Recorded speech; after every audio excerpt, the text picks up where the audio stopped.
able to join us. But as it is now, this is just 4 minutes past 9. And I think we can start. We are about 17 in the class, so there is no need of wasting time or waiting for anybody as well, because time is of essence. So I want to welcome you to this class today, and I believe that it's been a worthwhile experience since last week or since we started this class. And to move on, we perhaps if you can just have a recap of what we did last week. We talk about advocacy, we talk about confidentiality, and so many other things that are related to that. And I want to have that belief that you have your time to go through and try to be along with me as we started that course. By now, your skills, your competencies must have improved as a professional social worker and as efficient social work practitioners. I want to believe that. I'm looking forward to that time when you become inducted and you have that appellate to your name, social worker, social worker, this and that. So today, we're going straight to emotional resilience, and and the other one, which is quality service delivery, and that will form the last part of our discourse in this regard. So, as you know, as a social worker, you are there to help people. It's an important profession that actually extend his hand to other people in order to alleviate their problem, in order to raise them up from the level where they are to another better level. It's an important profession to actually change the life of people for better. It's an important profession to enable people living in the society improve on their standard of living, and so on and so forth. That person that is mic is on, can you please mute your mic so that we can have one class and we'll have one channel of communication? Thank you. So, as a social worker, you have important job, and that job is to help people. That is summarily. And when you are trying to help people, you bound to come across difficulties. You bound to come across terrains that are very difficult for you to cross. At times, you have obstacles, you have challenges, you have all this. That capacity that you have to withstand that difficulty, or that capacity that you have to enable you recover from that difficulty, it is what we call emotional resilience. So if you don't have resilience in whatever you do, it's going to be a problem, because life, that person should please. Can you please assist us and mute yourself? Thank you. Thank you. So, as I was saying, that skill, that capacity that you have is what we call emotional resilience. Because there's no way you live in this life that you don't have challenges. There's no way. You have problems. You have difficulties. If you don't have at home, you may even have it at your workplace. You may even have it where in any group that you belong to. It may be in unions, it may be in the associations, it may be in society, in everything. It may be among your colleagues. So when you have such challenges, when you have such problems, when you have such difficulties, how do you surmount them? How do you cope with them? And how do you recover from that so that you can move on? You know, life is not linear. Life is not linear. It's so complex that the resilience you have in you will enable you to navigate this water of life, this troubled water of life. There's no way you can you won't have any, you won't travel through, or you won't sail through troubled water. It's impossible. It's impossible. So as a social worker, as a professional who is a human being, and your client also is a human being, so you bound to have such difficulties. So when you have it as a social worker, you will bring in that your emotional resilience ability to enable you handle and recover from such problems or from such challenges. So it is the mental reservoir of strength that people are able to call on in times of need to carry them through without falling apart. You do not allow the house to break. There is no sane society that has no problems and challenges, that have no difficulties and all this and that. But your ability to overcome such, to handle such, and recover from it, it is that exhibits your resilience.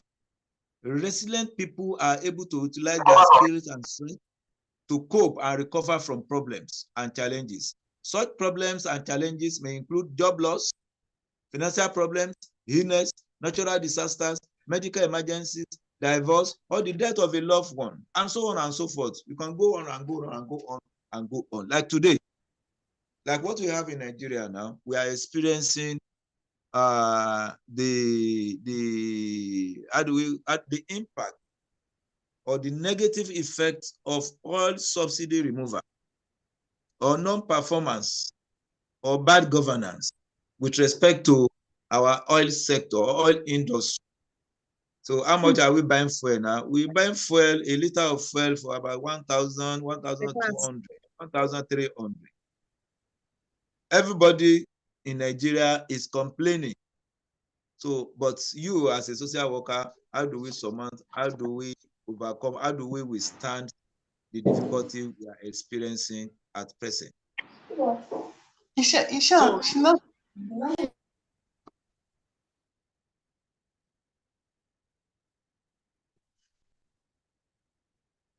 So essentially, what I'm trying to say is the fact that we have a number of problems around us as social worker. Even you yourself, the problem that you have, your own personal problems that you want to overcome, and the problems of the people you are dealing with, you are interacting with, and the people you want to help. So how do you withstand such problems? So when you're talking about emotional resilience, we are talking about how do you give social support? How do you have self-control? Do you have any sense of humor? Do you have self-belief? Do you have belief in yourself? Do you have emotional awareness of who you are as well? Do you have that ability to solve problems? And are you optimistic that that particular problem can never be permanent? You can remove that obstacle and we'll move forward. So in fact, your ability to solve problems is what we call life now. So benefit of emotional resilience. Now let's explore some practical benefit that emotional resilience can bring to your work as social workers. By understanding and harnessing these benefits, you can develop the necessary skills to thrive in the face of adversity and make a positive difference in the lives of those we support. Because if you do not have that understanding, if you do not have that skill, you may not be able to impact positively on the life of those you want to help. And that will be double jeopardy. And God forbid that. So benefit of emotional resilience. Better coping with stress. When we have stress, you are able to cope with it very well. Increase problem-solving skills. Of course, when you have problem and you are able to provide solutions to that problem, you are a problem solver. So your skill in solving problem is improved or is enhanced. Then you have enhanced adaptability. You begin to adapt to situations you find yourself. You don't need to complain and complain. How do you live? How do you live with that problem, or how do you live beyond that problem? That is another benefit that you have, the emotional resilience thing we're talking about. Improved well-being and mental health. When you're able to solve problems, you know when problems are off your way, And when you will be able to identify a problem and you are able to provide solution to it, you know your head that was heavy before, while you have the problem, that heaviness in your head will have been removed, and your load, your burden become lighting. Your mental health will also improve. Then positive influence on others, because when you are able to control yourself emotionally, you tend to influence people positively, and you tend to create positive difference in your own behavior compared with others. So let's go to details. Emotional resilience helps you handle stress more effectively. It allows you to stay calm and composed in challenging situations.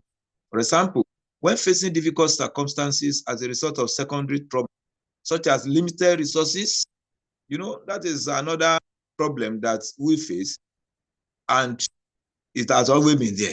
In our elementary economics, we say our wants are many, but resources are limited. Our wants are many, but resources are limited. The resources to satisfy our wants, they are limited. So, or you have high pressure situations. Your emotional resilience enables you to manage your emotions and think clearly. It helps you to stay focused on finding solutions and making the best decision, because you're not going to create another problem.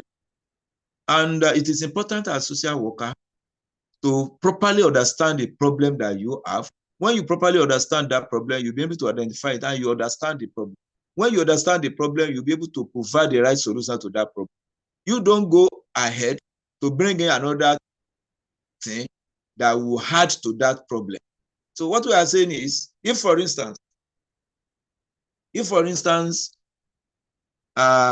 have a maid in your household, and that maid is a female, and you as a wife of the man in the house, and perhaps something unwanted just happened, maybe between your husband, if you are a female, between your husband and the maid that you have, and effectively maybe your husband just impregnate that particular maid.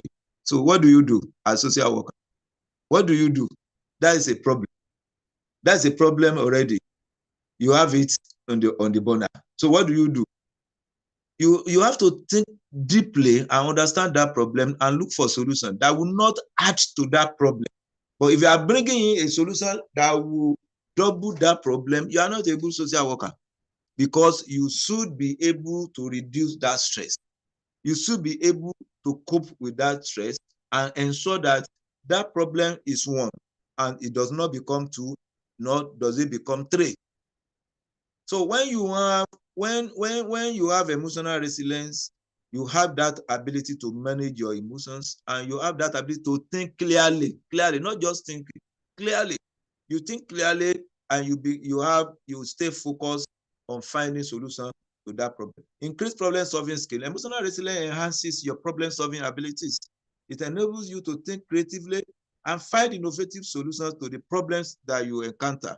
For instance, if you face obstacles in implementing a project, your resilience helps you approach the situation with a positive mindset and explore alternative strategies. It empowers you to adapt to changing situations and overcome obstacles effectively. In the course of implementing a project, you already have a budget, and the budget, maybe you have a budget about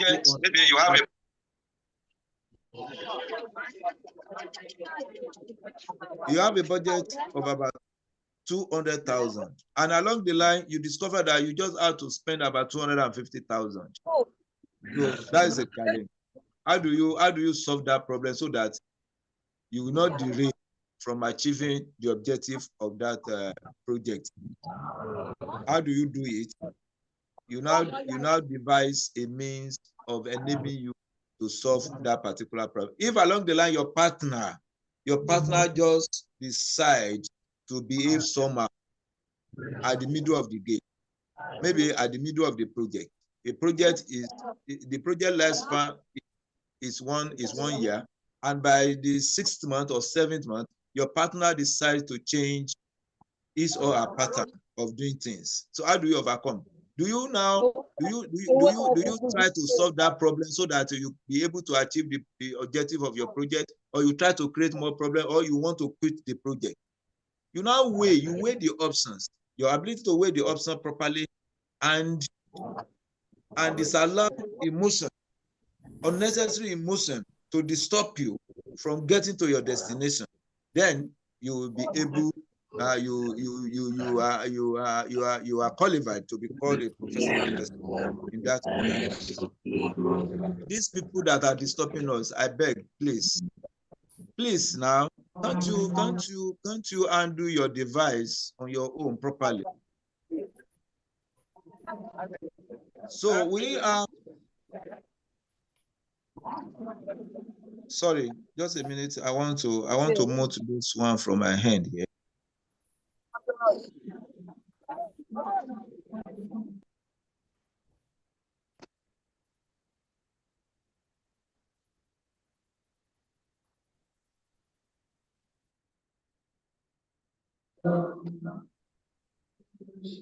All right. So these people should please be mindful of what they are doing, so that they are not taking us aback. So enhance adaptability. Emotional resilience promotes adaptability, which is crucial in a dynamic environment like Borno State, Zamfara State, where we have this Boko Haram insurgents, we have banditry attacking every day, Kaduna, Niger, Sokoto, and so on and so on, kidnappings and all these things. This is a dynamic environment. How best do you adapt? It allows you to adjust to unexpected changes and find new ways to accomplish your goals. You find new way of accomplishing. You already have a plan, and you are going through that plan, and you know that that place you are going is a high risk area to this high risk security area. Do you need to go through the normal route you have planned? You need to change. You change your plan immediately, and you'll be able to absorb that change within you, and you're able to adapt immediately. It's not that you cancel the whole thing, because canceling the kind of program intervention you want to have at that particular time may affect the life of others, and the consequence may be greater and may be heavier than the one you have just encountered. It allows you to adjust to unexpected changes and find a way to accomplish your goal. As a field officer, you may encounter situations where your plans need to be modified due to external factors or imaginings. Emotional resilience helps you navigate these challenges and adapt your strategies accordingly. I think I've explained that. Improve well-being and mental health. Like I explained, building emotional resilience contributes to your overall well-being and mental health. It helps you to maintain a positive outlook. Even in challenging times, you maintain a positive outlook. You do not allow problem to be written all over your faces or all over your face. You don't allow problem. You don't allow others to see that actually this person is actually going through some problems as a social worker. You want to meet your clients, and already you have your own personal problems, and everything is written in you. No, you should have that resilience to ensure that the second person or your partner or the second party will not get to know what you are actually passing through. But some people, a small thing like this, a small problem like this will trigger so many things. Even minor disagreement at home, when they get to office, they start misbehaving, leading to transfer of aggression. As a professional social worker, transfer of aggression should not be in your dictionary at all. It should not be in your dictionary. Our situation is, you live with that situation. And when you come out of that situation, or you come out of the situation area or the environment, then you forget about that problem and you move on with the next thing. That is your adaptability. But when you continue to carry your problem from one area to another situation, from one situation to another situation, you get to have a compounded problem, and it will definitely affect your well-being, and it will consequently even affect your mental health. So we have to be very, very, very, very careful. It helps you to maintain a positive outlook even in challenging times. When facing difficult and emotionally demanding situations, your resilience enables you to bounce back from setbacks and maintain a sense of hope and optimism. It also reduces the risk of developing stress-related conditions and promotes a healthier mindset. When you are not healthy, there's no way you can perform anything. There's no way you can do anything. Your performance will be negative. Let me just put it that way. Your performance will not be okay at all. It will not be so impressive. You continue to perform poorly and poorly and poorly. Positive influence on others. Your emotional resilience can inspire and positively impact those around you. As a field officer, you serve as a role model for the community members and your colleagues. By demonstrating emotional resilience, you encourage others to face challenges with strength and determination. Your ability to remain resilient in the face of adversity can inspire hope and motivate others to overcome their own difficulties as well. You should know, as a social worker, you are a role model. Many people are looking on to you. They are seeing you as their Messiah. And when Messiah fails, what happens to those behind the Messiah, those that are following the Messiah? So you don't need to mess up.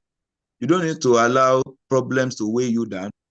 What you need to do is to ensure that your emotional resilience is good, and you try to, whatever you do, it impacts on others.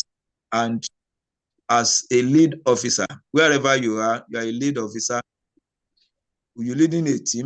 When you are leading a team and your emotion is not under control, that is a problem. The other members of the team will misbehave. Their conduct will not be in line with what is laid down. And as a result, the essence of the intervention you want to have in that particular regard will be defeated. So, my brothers and sisters, try to ensure that when you face adversity, ensure that you inspire hope and you motivate others so that they can also overcome their own difficulties as well. What makes some people more resilient than others? What makes some people more resilient than others? We need to know. Think of two people you know. One who is very resilient and one who is not. What are the differences? You can also think it. You can also look at it from your own end. Look at yourself. Look at your friend. Between the two of you, who is more resilient? Who is more resilient? You can do that as a practical example. Use yourself as an example. Use your friend as an example, and you compare. Compare and contrast, and let us see whether you are you are more resilient than your friend, or your friend is more resilient than you. So you need to do that. Do that self-evaluation. You don't need to give me your answer. You don't need to give me your response. Just when we finish the class, look at your own self, look at those around you, look at your colleagues, look at people in your community, look at those that are your neighbors, and so on and so forth, and try to do the comparison and see whether you are the one or the other person is the one that is more resilient. So what are the differences? One of the differences is self-belief, purposefulness, adaptability, and social support. What is self-belief? Having self-belief means having confidence in yourself and your abilities. Do you believe in yourself? Some people don't even believe in their own abilities. They depend on others for whatever they want to do. It is about believing that you can handle challenges and overcome them. Do you rely on people always? When you have a problem, you also provide a solution. Suggest a way out of that problem. If it works, fine. If it doesn't work, it means that you may need the help of others. But at the initial, you try to pass the problem to another people or to another person.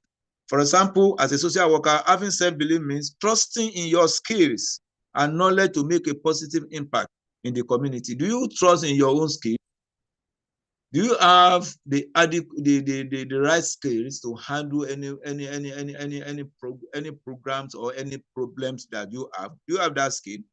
Do you have the knowledge of how to solve a particular problem or how to overcome a particular challenge? If you don't, do you have that?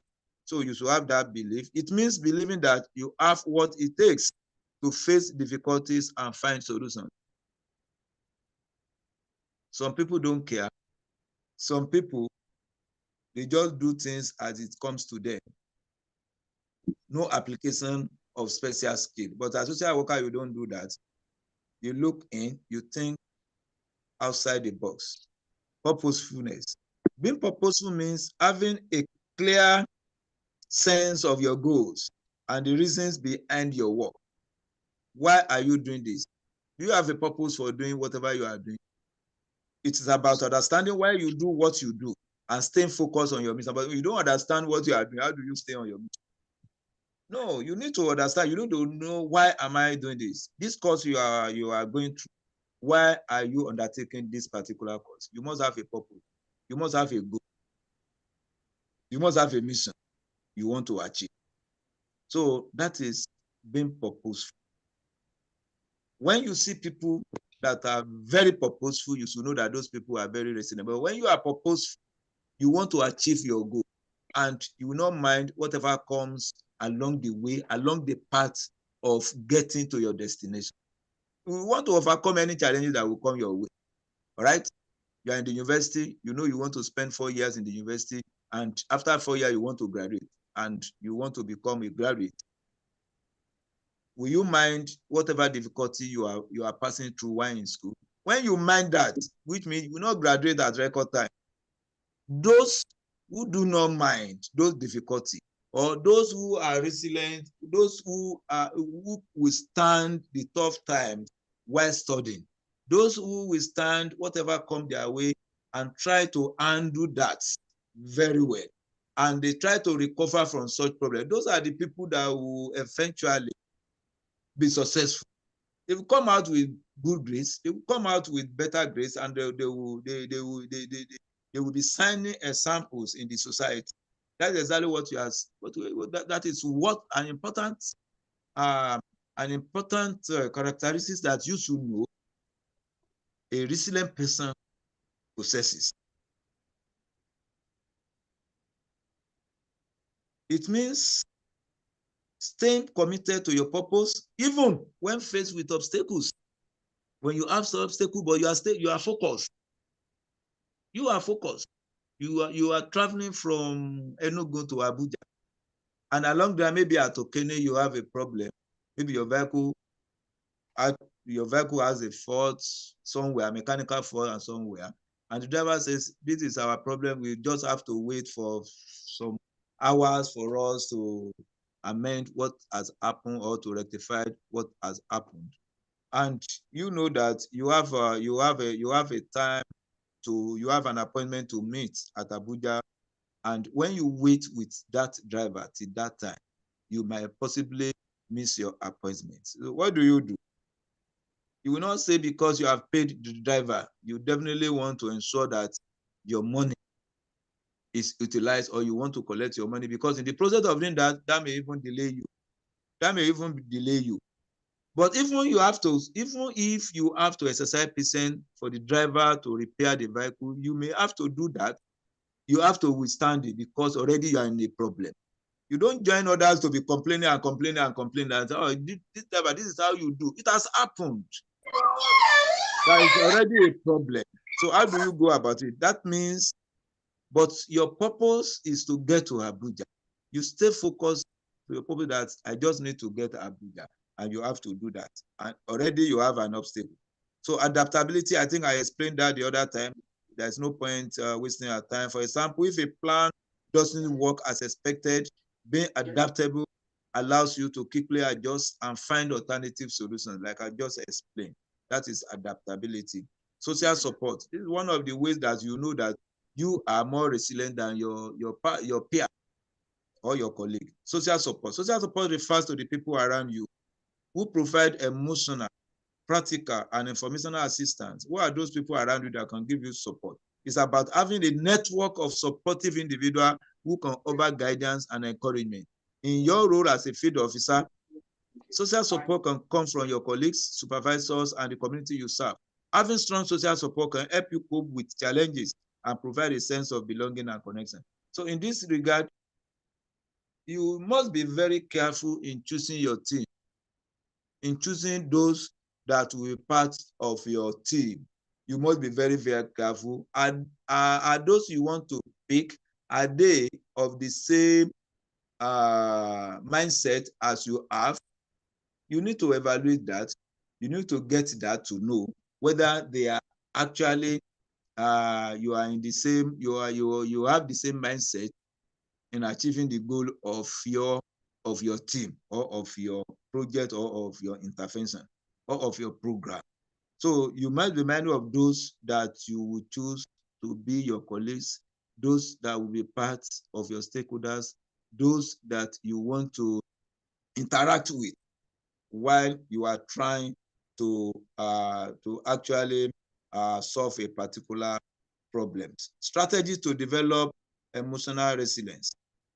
Building self-awareness. Take time to understand your own emotions and reaction to different situations. Reflect on how you typically respond to stress and adversity. For example, as a field officer, you may notice that certain situations trigger feelings of frustration or helplessness. By recognizing this pattern, you can begin to develop strategies to manage and regulate your emotions. Self-awareness. We discussed it. I think we are mentioning it before now. Seeking support. Reach out to trusted colleagues, friends, or family members when you need guidance or a listening ear. But when you have a colleague that doesn't give you right guidance, that doesn't even encourage you, that his own case is discouragement. Everything you do is discouragement. You must be wary of that kind of colleague. When you have a colleague, such colleague must be motivating you to perform better. Even if you have a team lead or you have a boss, such boss should be a motivator so that you can perform better. You know, when you motivate people, when you encourage people, people tend to perform, to improve in their performance. Sharing your experiences and concerns can provide emotional support and perspective. For instance, if you encounter a particular challenging situation in the field, discussing it with a fellow field officer or a supervisor can help you gain insight and explore potential situations. That is when you have the right person around you. When you have the right person around you or beside you. Developing healthy coping mechanism. Engage in activities that promote relaxation and stress reduction. This could include exercise, hobbies, or spending time in nature. For example, you can take a walk in the community after a long day's work, or engage in a creative activity like drawing or listening to music.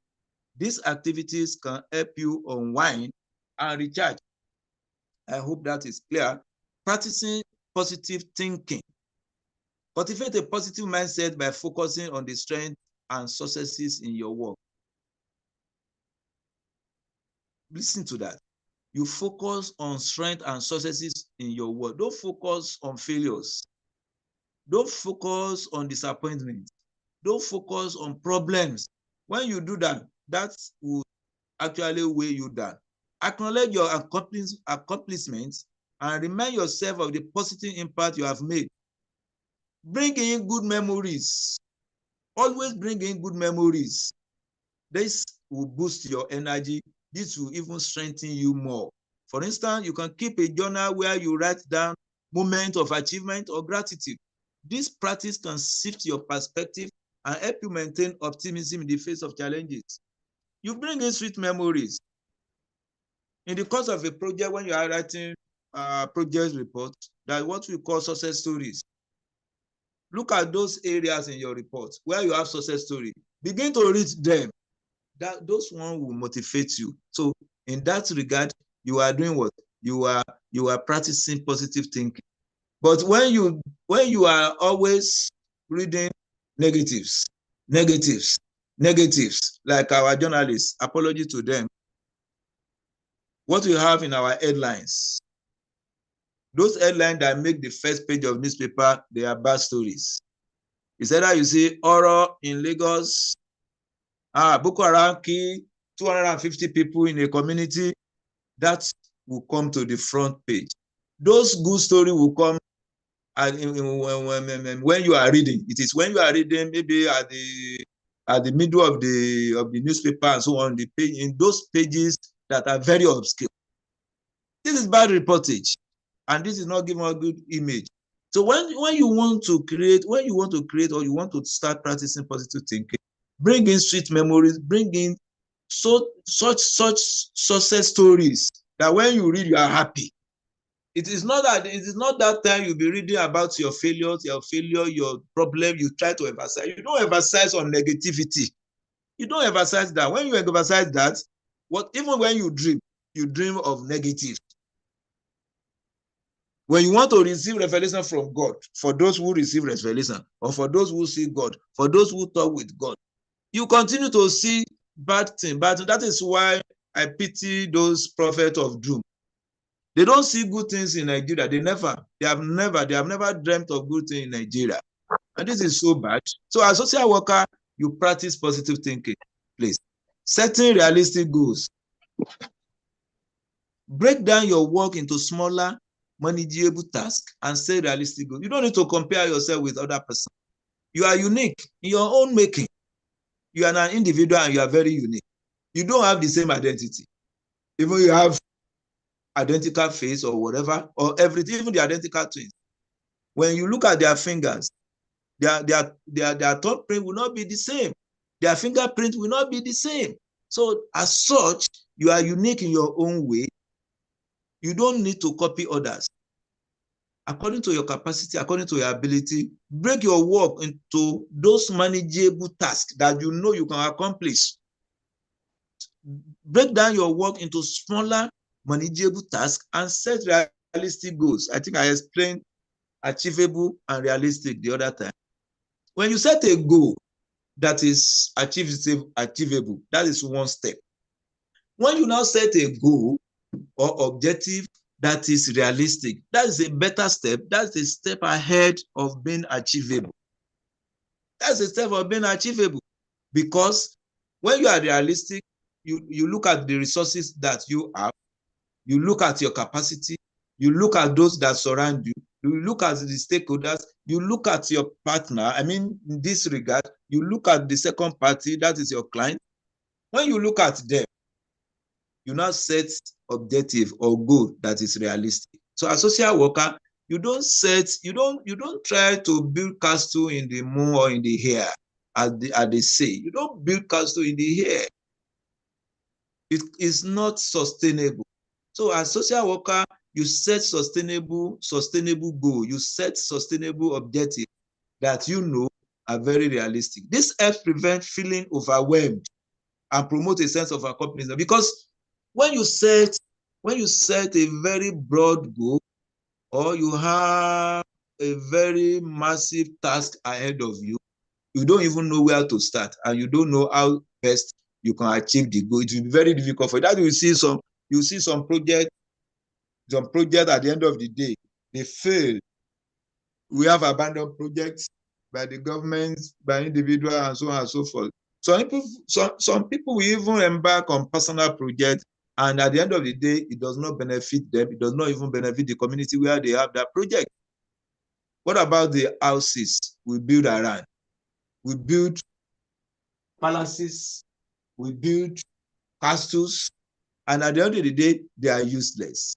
They become places where criminals hide, or where I don't know. That's our thinking. Just a minute. Give me 1 minute, please.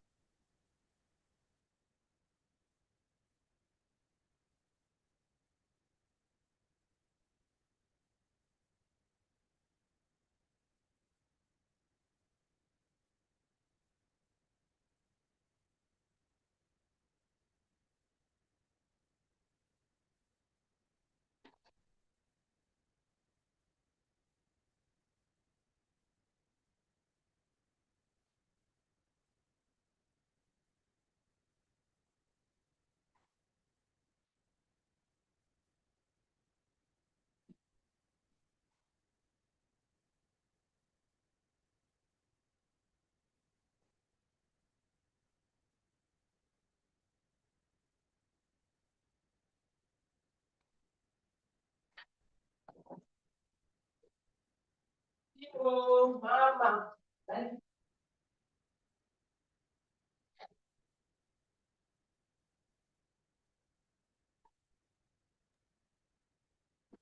I'm very sorry.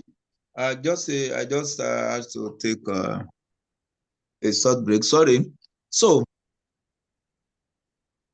So we have talked about that. So this help prevent feeling overwhelmed and promote a sense of. As a field officer, you may have multiple projects and responsibilities. By setting achievable goals, you can maintain focus and stay motivated. So with that, because it is realistic goal, you'll be able to achieve it in record time. So embracing flexibility. Understand that not everything will go according to plan. Be open to adapting and adjusting your strategies when needed. For example, if a community engagement program encounters unexpected obstacles, be flexible and explore alternative approaches. Rather than becoming discouraged, being adaptable allows you to navigate challenges more effectively. So we have explained that the other time. Practicing self-care. Take care of your own physical and mental well-being as well. Get enough rest, eat nutritious meals, and engage in activities that bring you joy. Engage in activities that bring you joy.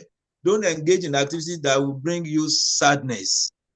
Prioritize self-care to recharge and maintain resilience. For instance, make sure to allocate time for relaxation, hobbies, or spending time with loved ones. When you are relaxing, you don't relax mainly in joints. Even when you go to joints, don't over, don't how do I put it? Don't use overdose when you get there. Don't use overdose. Many people, they say in the spirit of doing their own relaxation, they overdrink.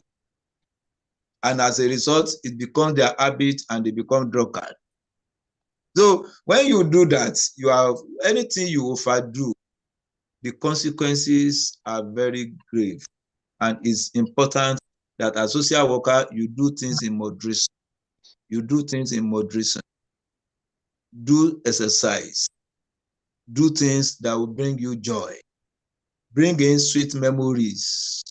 And with that, positive development will come your way.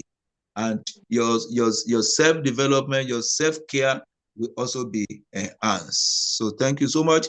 That is about emotional resilience. You can add so that you develop many strategies to develop your own emotional resilience. But these are just salient, these are just basic things to know about emotional resilience. So quickly, we want to look at ensuring quality service delivery in society. What we've been discussing since the inception of this program has always been how best can we have a quality service delivery.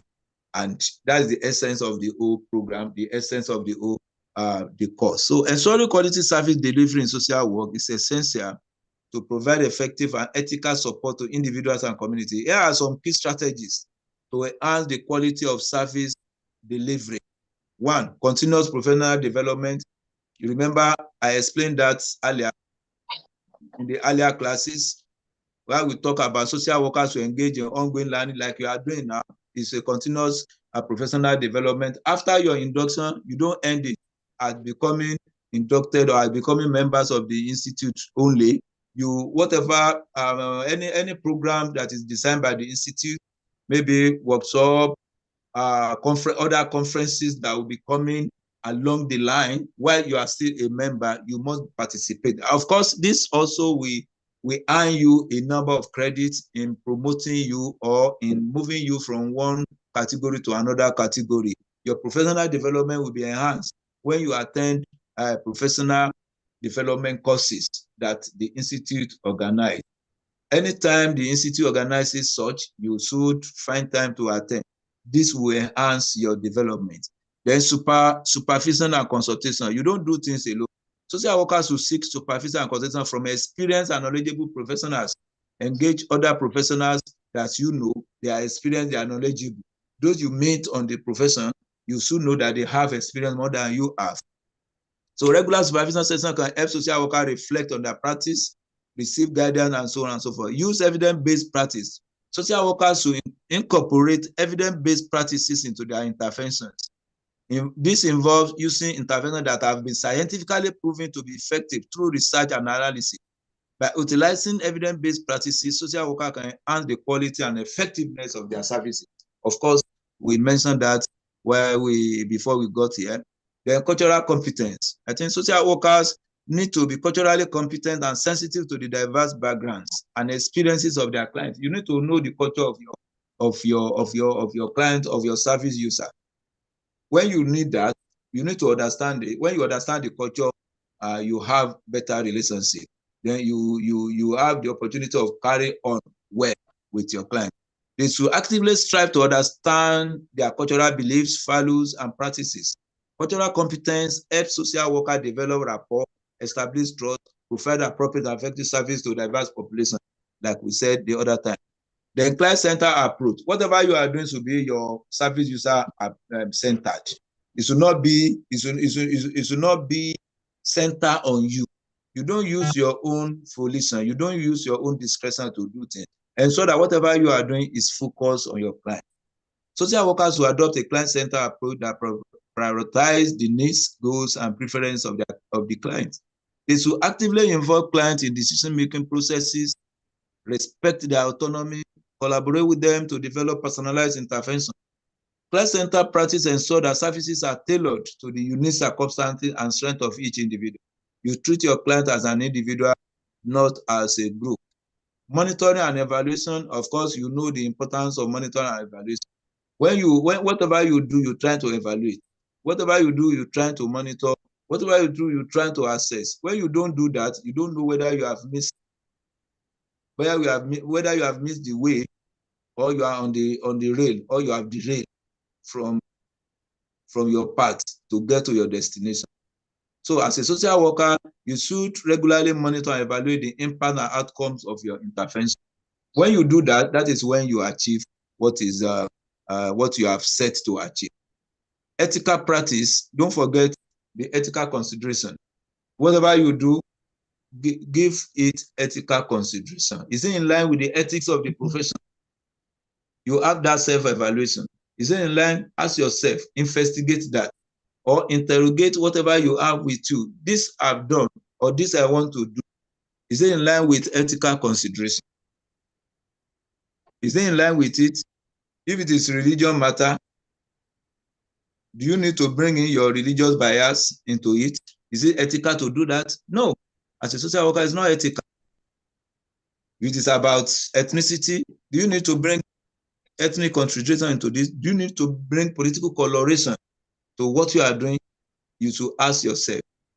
That is when you know the code of ethics or code of conduct that is enshrined in your act or in any regulation you are making use of. So maintaining a strong adherence to ethical standards is crucial for quality service delivery in social work. Social workers will uphold the principle of confidentiality, informed consent, and respect for autonomy. They should navigate ethical dilemmas with integrity and ensure that their actions and decisions are guided by the best interests of their client. So by implementing these strategies, social workers can enhance the quality of their service delivery. They can improve client outcomes and contribute to positive social change.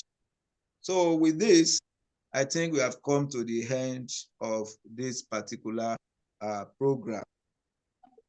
Distinguished ladies and gentlemen, this is where we're going to draw the curtain of this course, competencies and service delivery. So I want to believe you may have one question or the other, or you have comments. The floor is open. You have the opportunity of asking your question or passing your comment across. Thank you very much for listening. Thank you, sir. So your questions are welcome now. Hello, sir.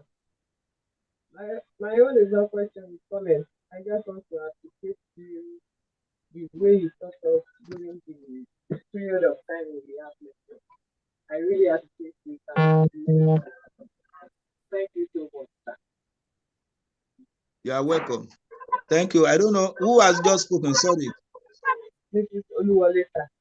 Okay. Thank you so much. I appreciate you as well.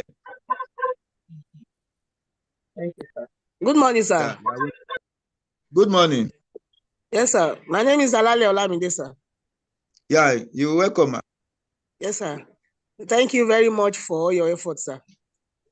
Sir, as a social worker, sir, I just want to ask, the situation in the country now, the fuel hike, as a social worker, and if we need to talk to some people because our service is to humanity. Yes. So how do we go about this situation now? How do we talk to them? How do we make them calm? How do we instill hope in them? Because the fuel thing is just getting higher and higher every day. Thank you, sir. Yes. Yeah, you are welcome. Yes. This is a difficult situation for everyone. There's no doubt about that. But nonetheless, life must continue. Life must continue. So what we do, you let people know, you try to educate them.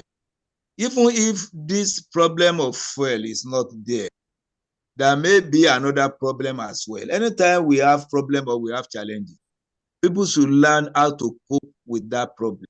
They may not want to hear, but you need to give them awareness. You need to let them know that what are those things, or you educate, you sensitize them to know their rights. You sensitize them to know how best we can actually solve that problem. For instance, if they are people that can also aspire to be our leaders, it is important we can encourage them. That you can start from somewhere. If you know you have good idea or how not to have this problem in future, you can encourage them. You can also join political parties.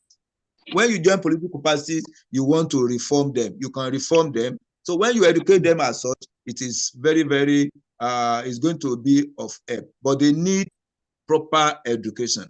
And we also need to lead by example. Thank you. Good morning, sir. Yeah, good morning. Just a minute. Just a minute.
Good morning, sir. Are you ready? Go ahead. Good morning, sir. Good morning, sir. Good morning. Okay, go ahead with your question. Good morning, sir. Good morning. Yeah, Umo Ubo is my name. Okay. Yeah, please, I'm calling in respect of what the last week I've just spoken about fuel matter and all that. You know, working with an hospital environment that people are already at tense with issues of not having, and now the way it is now, going to talk to a patient warrants so much. We don't even know how to go about it. So can you please put us on how to talk to them the way it is now? Well, I don't know, but I'll be saying, these people have come to you and they need your assistance, and you need to talk to them, you need to counsel them, and you need to advise them. You just need to calm them down.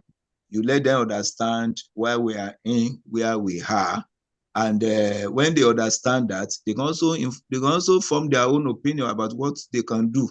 But you don't need to discourage, or you don't need to encourage them to engage either in protest to cause further problems. But you let them know why we are where we are now. Why are we where we are now? You let them understand that. When they understand that, how best can we come out of this problem? It may not be immediate, but you just let them understand the right thing. So, but you don't need to add to their problem. That is my take. You don't need to add to their problem. That is my take. You don't need to add to their burden. They are already depressed.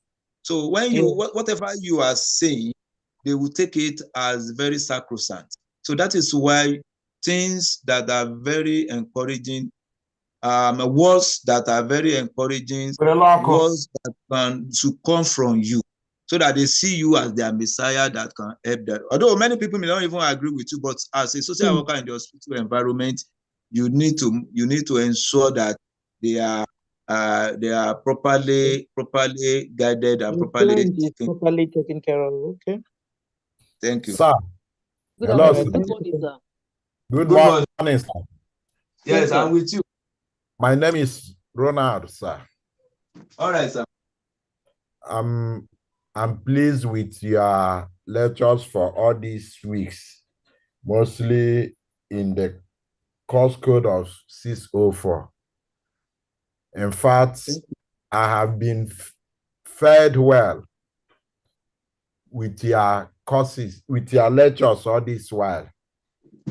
There are things as a social worker that we all, personally, myself, within our environment that we don't take cognizance of. But through these competencies and quality service delivery, have given me the ample understanding that as a social worker, that we live in an environment that needs us most as a solution solvers of the society.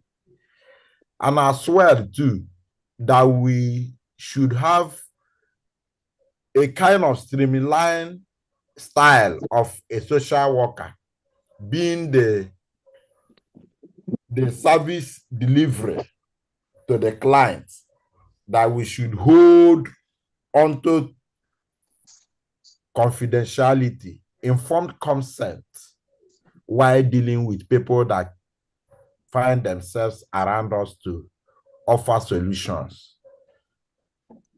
So with this, I can be able to function effectively as a social worker. Now going to be a professional social worker through your knowledge shared within this period with us. So I thank you. I'm very much happy to have you at this time around in our society. You are welcome, sir. Oh, thank you so much. I appreciate you, sir. And this is just a beginning for all of us.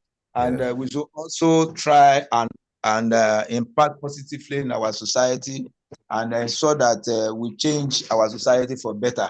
I believe that charities begins at home, and that change should always begin with every one of us.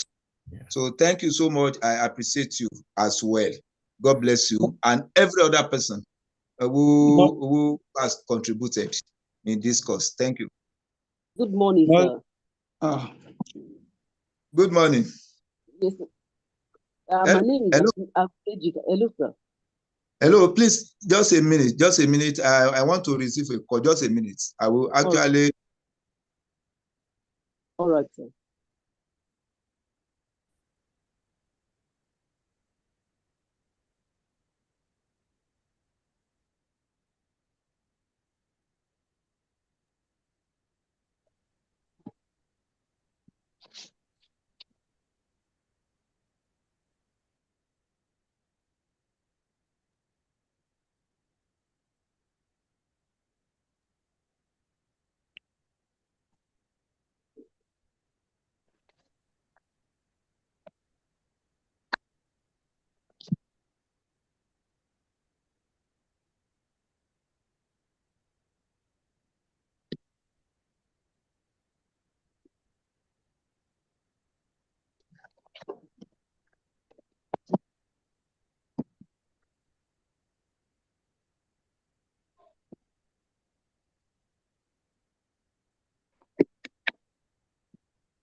Hello, sorry. I'm very sorry. I have an important call. I'm No very problem. sorry. So that person should come up with your comments. All right, sir. Good morning, sir, and good morning, class. First of all, I want Good. to thank you and appreciate your diligence, your competence, and the wealth of knowledge you are pouring to us. And I pray that you equally rewarded. And sir, my question is, while taking on the strategies for developing emotional resilience, we talked about practice positive thinking, and we cited the example of journalists and stuff. As social workers, in the spirit of positive thinking, should we downplay the realities of cases on ground? Trying to say that we must have positive thinking and then bringing our clients into the frame of mind that think that says their problems, that views their problem positively. Should we now downplay the realities of the case? That's my question, sir. Thank you. All right, thank you. I appreciate that. That is why we are different. We are different from other professionals. It's not that you have to downplay the realities on ground. You need to let people know the realities on ground, but not that you should emphasize negativities over positivity. You should try to also, when you are as a social worker, like I told you, you should try to actually tread the middle path. Do things in moderation. You balance whatever you want to do. But in this regard, does it mean positive things are not happening in Nigeria? Does it mean we don't have more better things that are happening beyond these headline sensations that they give us? So as a social worker, you don't promote that. You promote those things that are very positive, that can bring development, that cannot heighten the situation.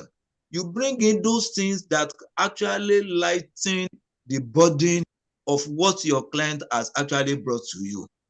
So a spouse cannot just come to you to complain about maybe battery or come about any domestic violence method to her in the house. And what you are trying to let her know is that you are trying to give examples of those that have been battered like that, those that have been attacked like that. You are mentioning that in hundreds. Perhaps maybe 100 times you have mentioned, you have given examples of such. Whereas when you want to give example of those that have actually been helped, that have actually overcome those problems, you don't mention more than 20. You can see that in Nigeria, good things are happening in Nigeria more than what we have, more than what the newspaper are reporting.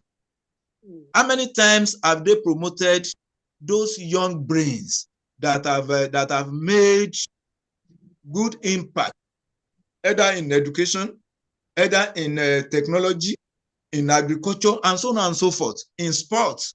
How many times have they promoted them on the front pages of newspaper?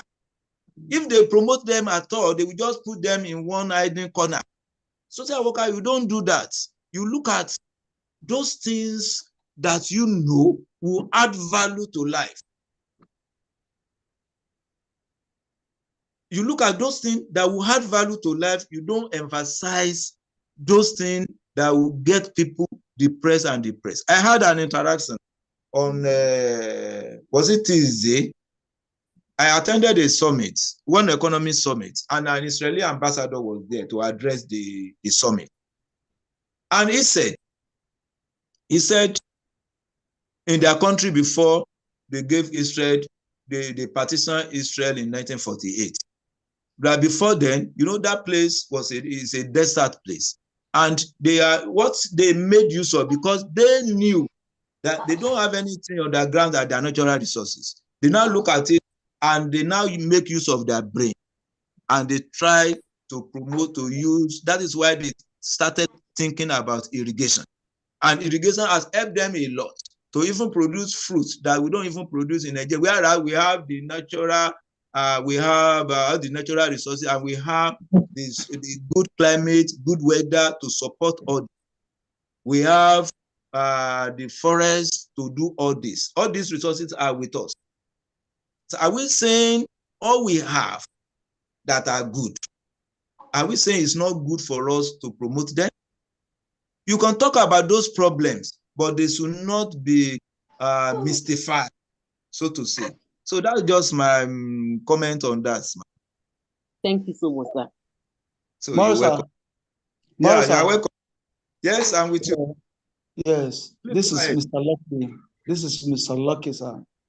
All right, thank you. Yes, I tried to call and try to reach to you and so on. First of all, I will comment on your effort right from the inception of this program, which you have been imparting your knowledge in us. Yes, and I get to understand right from my university study today, entering into this program, that's in a quality delivery service. As a social worker, I understand that this quality delivery service is very, very important.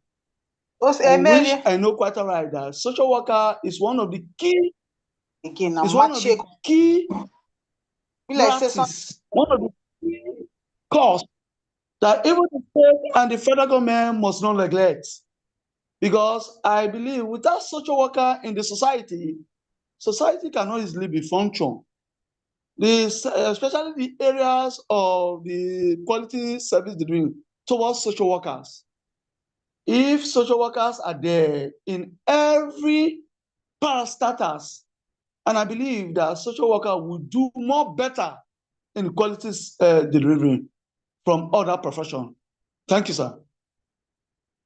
Yeah, thank you too. Thank you, and thank you for your comment, and thank you sir. for your. Sir. Yes, sir.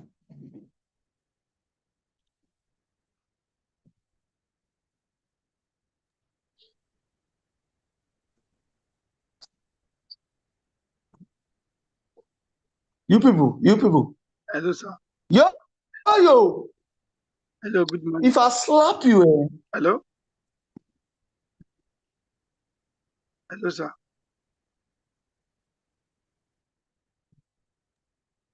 Hello, have we finished this class? Hello, sir. Can we log out? Can we use this for another? Hello? Hello, sir. Hello, sir. Hello, I'm with you. Please go ahead with your question. Hello? Can you please go ahead? Hello, good morning, sir. Yeah, good morning.